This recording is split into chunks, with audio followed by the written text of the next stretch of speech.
MLA doctor పార్థసారథికి వినతిపత్రం ఇచ్చిన Adoni municipality outsourcing ఉద్యోగులు.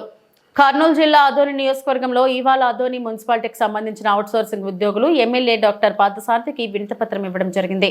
ఈరోజు ఆదోని మున్సిపాలిటీకి సంబంధించి ఇంజనీరింగ్ సెక్షన్లో పనిచేసేటువంటి అవుట్సోర్సింగ్ ఎంప్లాయీస్ సుమారుగా 96 మంది ఉద్యోగస్తులు ఆదోనిలో మాత్రం ఉన్నారు. ఇలాగే రాష్ట్ర వ్యాప్తంగా ప్రతి మున్సిపాలిటీలో కూడా వందలాది మంది, వేలాది మంది, లక్షలాది మంది ఉద్యోగస్తులు కష్టపడతా ఉన్నారు.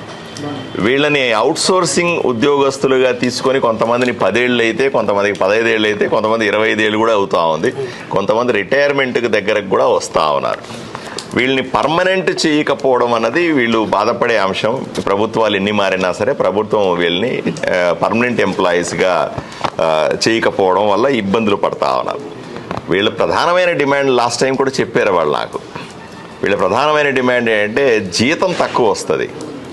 వీళ్లతో పోల్చుకుంటే అదే మున్సిపాలిటీలో పనిచేసే పారిశుద్ధ్య కార్మికులకు 21,000 రూపాయల జీతం వస్తే, వీళ్లకు 15,000 రూపాయల జీతం వస్తే ఆ 15,000లో కటింగ్లు పోను 13,500 రూపాయలు మాత్రమే చేతికి వస్తుంది. ఆ 13,000తో ఎలా బతకాలి, కుటుంబాలను ఎలా నెట్టుకు రావాలా అన్నది వీళ్ళ ప్రధానమైన డిమాండ్.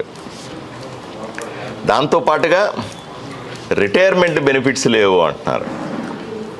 ఇక్కడ 2-3 రిటైర్మెంట్కి దగ్గరకు వచ్చాం. రిటైర్మెంట్ వస్తే ఓ పేపర్ చేతికి ఇచ్చి పంపిస్తారు తప్ప ₹1 చేతికి ఇచ్చి పంపించే పరిస్థితి లేదు. తర్వాత ఎలా బతకాలి మేము అనేది రెండవ ప్రశ్న వీళ్ళకి.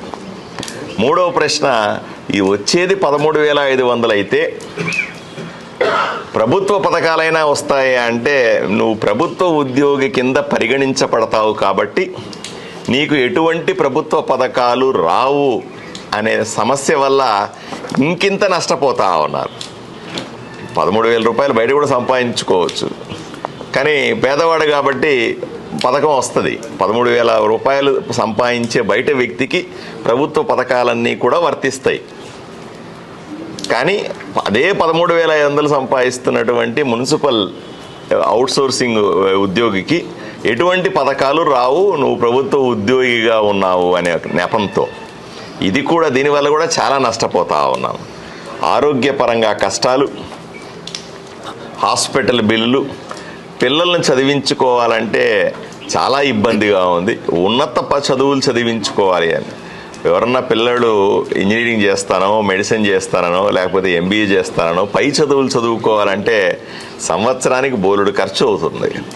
ఎక్కడి నుంచి తేవాలా, ఏం చేయాలి, ఇది వీళ్ళ ప్రధానమైన డిమాండ్. దాంతో వీళ్ళు నన్ను 2-3 నెలల కింద నన్ను కలిశారు.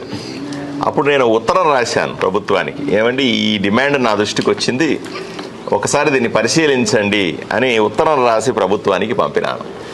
తర్వాత ఈ కేవలం ఆదోనిలో ఉన్న వాళ్ళు మాత్రమే కాదు, రాష్ట్రంలో ఉన్న మొత్తం మంది ఈ అవుట్సోర్సింగ్ ఉద్యోగస్తులందరూ కూడా సమ్మెకి వెళ్తున్నామని చెప్పి నోటీస్ ఇచ్చారు. సమ్మె చేస్తూ ఉన్నారు. ఉద్యోగం వైపును చేస్తూ సమ్మెలో కూడా 1 గంట పాల్గొంటా ఇలా చేసుకుంటాం. ఎందుకంటే పూర్తిగా దీన్ని మానేస్తే మళ్ళీ ఆ జీతం కూడా రాకపోతే ఎట్లా బతకాలా, అది కూడా ప్రధానమైన సమస్య కదా. దీన్ని దృష్టిలో పెట్టుకొని వీళ్ళు రకరకాల నిరసన కార్యక్రమాలు చేస్తూ ఉన్నారు. ఈరోజు మళ్ళీ నన్ను కలిశారు. ఈ సమస్య రాష్ట్ర వ్యాప్తంగా పెండింగ్లో ఉన్నటువంటి సమస్య. దీనికి ప్రభుత్వం ఆలోచన చేయాల్సి ఉంది. ప్రభుత్వం వీళ్ళ నాయకులతో కానీ వీళ్ళ యూనియన్లతో కానీ కూర్చొని దీనికి ఒక పరిష్కారాన్ని వెతకాల్సిన అవసరం ఉంది.